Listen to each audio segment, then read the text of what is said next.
আসসালামু আলাইকুম, আমার নাম সারা ইসলাম রিপাক।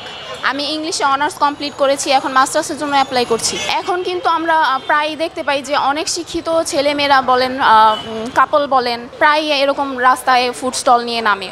ওদের তো দ্বিধাবোধ হচ্ছে না, তো আমরা কেন দ্বিধাবোধ করব? আর গত 2-3 সপ্তাহ চলতেছে আমাদের এই ডোসা আইটেম নিয়ে আমরা শুরু করেছি। এখানে আছে চিকেন ডোসা, নর্মাল ডোসা, আর আছে জাপানের একটা ফেমাস আইটেম স্যুপ নুডলস। এটার সাথে চিকেনের কিছু মিশ্রণ আছে।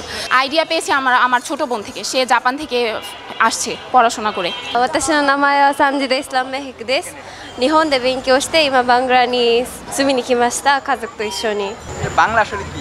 বলছি আমার নাম সানজিদা ইসলাম মেহেক, আমি জাপানে স্টাডি করে বাংলাদেশে এখন ফ্যামিলির সাথে থাকতে আসছি। প্রথমে একটু নার্ভাস ছিলাম যে কিরকম হবে না হবে। এখন আমার কাছে যখন দেখি নতুন নতুন নতুন কাস্টমার্সরা আসতেছে, দূরের থেকে আসতেছে, বড় ছোট সবাই, খুব ভালোই লাগতেছে। অনেকে হয়তো ভাবতে পারে আমি রোড সাইডে দাঁড়ায় এই কাজ করব, অনেকে ব্যাপারগুলো চিপভাবে নিতে পারে, বাট জাপানে অ্যাকচুয়ালি এটা নয়। জাপানে হচ্ছে কোনো কাজকে ছোট করে দেখা হয় না।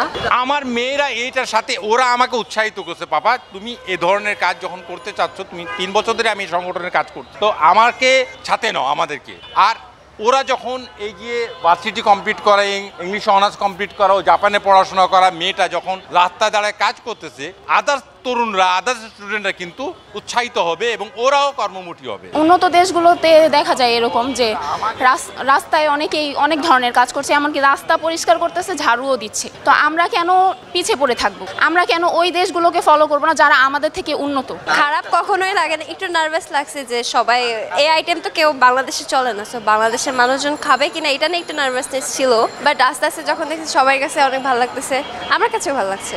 ওনাদের এই জাগো মানুষ উদ্যোগটা তো অনেক আগে থেকেই ছিল, তো এবার যখন আমি এসে দেখছি এটা অফ, তো আমার কাছে ব্যাপারটা ভালো লাগে যে তোমরা একটা উদ্যোগ নিচ্ছ, এটা অফ করছো কেন? এটা তো চালিয়ে যাওয়া উচিত। স্টুডেন্টসরা ছিল, ভালোই চলতেছিল, সেই কারণে আমি বলছি যে আমাদের এখন যে আইটেমটা আছে এটা তো খুব হেলথি, এটা বাসায় খাওয়া হচ্ছিল, না বলছি আমরা এটা নিয়ে নামি না কেন? এটা নিয়ে নামলে তো বাংলাদেশের মানুষজন আছে, ওরাও খেতে পারবে, যত হেলদি খাবার খাওয়ানো যায়, আর স্টুডেন্টসদের জন্য বেটার হবে। তাহলে আমাকে কি করতে হবে? আমাকে করতে হবে যেটা আমার শিক্ষার সাথে সাথে আমাকে কর্ম করতে হবে। আমি কারোর উপর বার্ডেন হয়ে শিক্ষা নিব না। আমি শিক্ষার পাশাপাশি, যেমন জাপানের ভিতরে ও 10-এ পড়ার পর থেকে ওর কর্মব্যবস্থা শুরু হয়ে গেছে, 4 ঘন্টা জব করে পার্ট টাইম, তাহলে ওর পকেট মানি, ওর আদার যে খরচগুলো আছে সবই সে উঠাই নিতে পারে। আমরাও যদি এখানে 4 ঘন্টা 5 ঘন্টা এরকম কাজ করি, তাহলে আমার মনে হয় যে এই বাচ্চারা অনেক কিছু বাবা মার উপরে বার্ডেননেসটা কমাই দিতে পারে। আমি এই ইয়াং জেনারেশনকে বলতে চাই, যে কোনো কাজ করতে আপনারা নিজেকে ছোট মনে করবেন না, যদি সেটা হয় হালাল। এই ক্ষেত্রটা তো আমাদেরকে তৈরি করতে হবে। আর আমি বিশ্বাস করি বর্তমান যে তরুণ স্টুডেন্ট সমাজ বা আমাদের এই তরুণ সমাজ, ওরা যে চিন্তা করে,